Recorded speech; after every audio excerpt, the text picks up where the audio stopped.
Hi friends, welcome to Priya's English class. இன்றைக்கி நம்ம conjunction பற்றி பார்க்க போகிறோம். கன்ஜெக்ஷன் அப்படின்னா தமிழில் இணைக்கும் சொல்லுன்னு அர்த்தம். இரண்டு சொற்களை இணைக்கும் சொல்.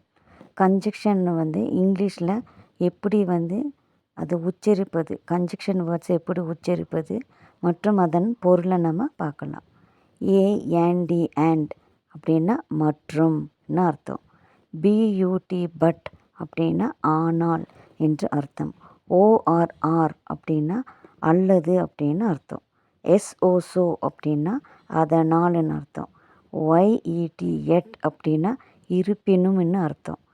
WHERE where A S as whereas அப்படின்னா அப்படி இருக்க என்று அர்த்தம். பிஇசிஏயுஎஸ்இ பிகாஸ் அப்படின்னா ஏனென்றால் என்று அர்த்தம். THOUGH தோ அப்படின்னா என்ற போதிலும் என்று அர்த்தம். ஏஎல் ஆல் THOUGH ஆல்தோ அப்படின்னா எனினும் அப்படின்னு அர்த்தம். THEN தென் அப்படின்னா அதன் பின் அப்படின்னு அர்த்தம்.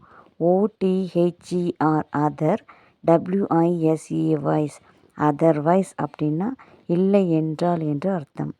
EVEN even, IF if even if அப்படின்னா இருந்த போதிலும் கூட என்று அர்த்தம். EVEN even, THOUGH though even though அப்படின்னா இருந்தாலும் கூட என்று அர்த்தம். WHERE where A S as whereas அப்படின்னா மாறாக என்று அர்த்தம். SUCH such A S as such as அப்படின்னா போன்ற என்று அர்த்தம். ஏஎஸ் ஆஸ் அப்படின்னா போல என்று அர்த்தம். WHILE வைல் அப்படின்னா போது என்று அர்த்தம். THAT தட் அப்படின்னா என்று அர்த்தம். THAN தேன் அப்படின்னா விட என்று அர்த்தம்.